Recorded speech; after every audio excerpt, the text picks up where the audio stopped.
যত বড় হচ্ছে আমার ছেলে, খাওয়ার ঝামেলাটা যেন ওর বেড়ে যাচ্ছে। আগে এরকম ছিল না, এখন আর সেই মতো খেতে চায় না। দেখো খেতে খেতে শুয়ে পড়েছে। তো ওকে আবার ডেকে তুলে ফের ভুলিয়ে ভালিয়ে খাওয়াচ্ছি, এইরকমই চলে আমার রোজ।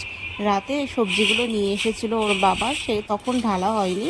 তো নিয়ে এসছে মোটামুটি অনেকগুলোই সবজি। আর আজকেও দোকান থেকে চলে এসেছে, দোকানে গিয়েছিল। আর এতগুলো সবজির মধ্যে দেখো এই সবজিটা একটু পচা বেরিয়েছে, এটা আমি কেটে বাদ দিয়ে দেবো। বাবানের জন্য ক্যাডবেরি আর বিস্কিট নিয়ে এসেছে দোকান থেকে, আর টক দই নিয়ে এসেছে।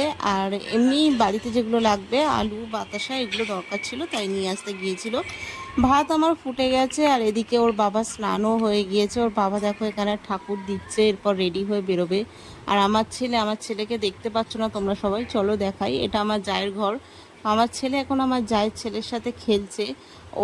এদিকে ওর বাবা রেডি হয়ে গেছে, আমি ভাত বেড়ে দিয়েছি আর তার সাথে দিয়ে দিয়েছি টক দই। আর আমি এবার স্নানে যাব। আর ওর বাবা খেতে খেতে আমার স্নান সারা হয়ে যাবে। তো ওর বাবা খেয়ে দিয়ে কাজে চলে গেছে। এখানে দেখো আমি একটু আমার টিফিনের জন্য ভাত ভেজে নিয়েছি, তো এটা আমি এখন খাবো। আর আমার সাথে আমার জায়ের ছেলে খেলো, কিন্তু আমার ছেলে খেলো না। তারপরে দেখো দুপুরে জামা কাপড়গুলো তুলে সব ভাঁজ করছি, কারণ বাইরে প্রচণ্ড রোদ, ফের গরমটা যেন পড়লো। মধ্যিখানে একটু বৃষ্টি হয়েছিল, তখন একটু ঠান্ডা ঠান্ডা ওয়েদার ছিল, আবার যেন গরমটা ফের পড়ে গেল। আর এই দেখো আমাদের পুচকে দুটো, একবার এই ঘর একবার ওই ঘর, যেই ঘরে যাচ্ছে পুরো তোলপাড় করে দিচ্ছে। তো বাবানের স্নান টান হয়ে গিয়েছে, এরপর বাবানকে খাইয়ে ঘুম পাড়িয়ে দেবো। তারপরে দেখো বাবানকে খাইয়ে আমি ঘুম পাড়িয়েও দিয়েছি, এবার আমি খেতে বসছি। আজকে রান্না কিছু করিনি, টক দই আর ভাত, কারণ খুব গরম পড়লে আমরা টক দই ভাত খাই। বিকেলে বাবানকে নিয়ে চলে এলাম পাশের বাড়ি কাকিমাদের বাড়ি, কারণ এনাদের থেকে আমি একটু পুঁই শাক দানা নেব। তো সেই কারণে আমি এসেছি। ওনাদের কত বেগুন গাছ দেখো, তোমাদেরকে দেখাচ্ছি। আর এখানে হচ্ছে কুদরি গাছ, কুদরি গাছে ছোটো ছোটো কুদরিও ধরেছে, খুব সুন্দর লাগছিল।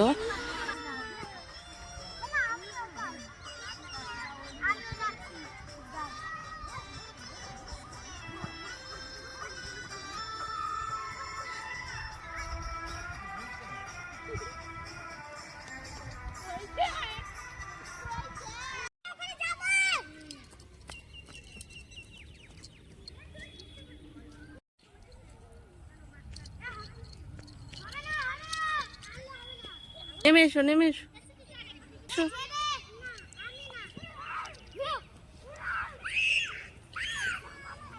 আজকের ওয়েদারটা এতটাই সুন্দর লাগছে, আর এত মেঘ করে এসছে, তোমরা দেখো বিদ্যুৎ চমকাচ্ছে, আওয়াজ হচ্ছে মেঘের, মনে হয় যেন এক্ষুনি বৃষ্টি হবে। আর কতটা এরিয়া জুড়ে মেঘ করে আছে, মনে হচ্ছে যেন এক্ষুনি বৃষ্টি হবে, বাট বৃষ্টি হয়নি।